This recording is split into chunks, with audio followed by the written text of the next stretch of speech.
ಎಲ್ಲರಿಗೂ ಜೈ ಭೀಮ್ ವಂದನೆಗಳು.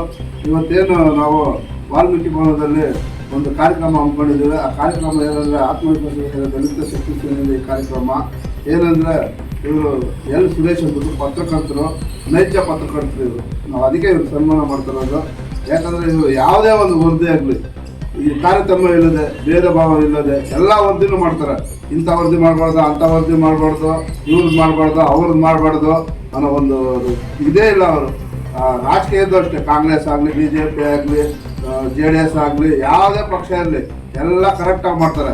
ಯಾವುದೇ ಒಂದು ವರದಿ ಇವ್ರ ಹತ್ರ ಇದಿಲ್ಲ. ಎಲ್ಲ ವರದಿಗಳು ಸ್ಪಂದಿಸ್ತಾರೆ. ರಾತ್ರಿ ಎಲ್ಲರೂ ಸೇವೆ ಮಾಡ್ತಾ ಇದ್ದಾರೆ.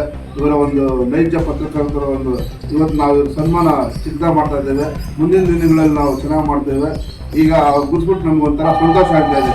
ಯಾಕಂದರೆ ಇಂಥ ನಾವು ಪತ್ರಕರ್ತರಿಗೆ ನಾವು ಒಂದು ಸನ್ಮಾನ ಮಾಡ್ತಿರೋದು ನಮಗೆ ಒಂದು ಖುಷಿ. ಇದು ಒಂಥರ ಹಬ್ಬದ ವಾತಾವರಣ ಥರ ಇದೆ.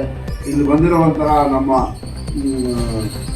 ಗ್ರಾಮ ಪಂಚಾಯತಿ ಮಾಜಿ ಅಧ್ಯಕ್ಷರಾದ ಶ್ರೀನಿವಾಸ ಅವ್ರಿಗೂ ವಂದನೆಗಳು, ಮತ್ತು ನಾಗರಾಜ್ ಸರ್ ಬಂದಿರೋ ಅವ್ರಿಗೆ ವಂದನೆಗಳು, ಮತ್ತು ನಮ್ಮ ಆದಿ ನಾರಾಯಣ ಸರ್ ಬಂದರೆ ಅವ್ರಿಗೆ ವಂದನೆಗಳು, ರವಿ ಸರ್ ವಂದನೆಗಳು, ವೆಂಕಟಪ್ಪ ಅವ್ರಿಗೆ ವಂದನೆಗಳು, ಆಮೇಲೆ ಸಿದ್ದಗಂಗಾ ನಾರಾಯಣ ಸರ್ ಬಂದರೆ ಅವ್ರಿಗೂ ವಂದನೆಗಳು ತಿಳಿಸುತ್ತೆ. ಈ ಕಾರ್ಯಕ್ರಮ ಇವತ್ತು ಯಶಸ್ವಿಯಾಗಿರೋದಕ್ಕೆ ತುಂಬ ಖುಷಿಯಾಗ್ತಾ ಇದೆ. ಈ ಸನ್ಮಾನ ಇವರು ಇಂಥ ವರದಿಗಾರರು ಸಮಾಜ ಅಂಕುಡೊಂಕು ಕೆಲಸ ಮಾಡ್ತಾ ಇದ್ದಾರೆ. ಸಮಾಜಕ್ಕೆ ಒಳ್ಳೆ ದಾರಿದೀಪವಾಗಿದ್ದಾರೆ. ಸಮಾಜಕ್ಕೆ ಒಳ್ಳೆ ಮಾದರಿಯಾಗಿದ್ದಾರೆ ಈ ಪತ್ರಕರ್ತರು. ಇಂಥ ಪತ್ರಕರ್ತರು ಇನ್ನೂ ಹೆಚ್ಚು ಬರಬೇಕು. ಯಾಕಂದರೆ ಈಗಿನ ಘಟ್ಟದಲ್ಲಿ ಪತ್ರಕರ್ತರು ಯಾವುದೋ ದಾರಿಗೆ ಹೊರಟೋಗ್ಬಿಟ್ಟಿದ್ದಾರೆ. ಆ ದಾರಿಗೆಲ್ಲ ಎಲ್ಲರನ್ನೂ ನಾವು ಹೇಳೋಕ್ಕಾಗೋದಿಲ್ಲ. ಕೆಲವರು ಇಂಥ ಒಳ್ಳೆ ಪತ್ರಕರ್ತರು ನಮ್ಗೆ ಬೇಕು. ಯಾಕಂದರೆ ಎಲ್ಲ ವರದಿಗೂ ಸ್ಪಂದಿಸ್ತಾರೆ ಇವರು. ಇಂಥ ವರದಿಲ್ಲ, ಅಂಥ ವರದಿಲ್ಲ ಅಂತ.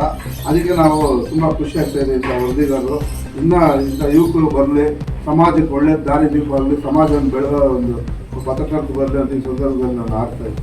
ಸಂವಿಧಾನ ಶಿಲ್ಪಿ ಬಾಬಾ ಸಾಹೇಬ್ ಅಂಬೇಡ್ಕರ್ ಅವರಿಗೆ, ಸಂವಿಧಾನ ಶಿಲ್ಪಿ ಬಾಬಾ ಸಾಹೇಬ್ ಅಂಬೇಡ್ಕರ್ ಅವರಿಗೆ, ಬುದ್ಧ ಬಸವ ಅಂಬೇಡ್ಕರ್ ಅವರಿಗೆ, ಆತ್ಮವಿಶ್ವಾಸ ವೇದಿಕೆಗೆ, ದಲಿತ ಶಕ್ತಿ ಸೇನೆಗೆ.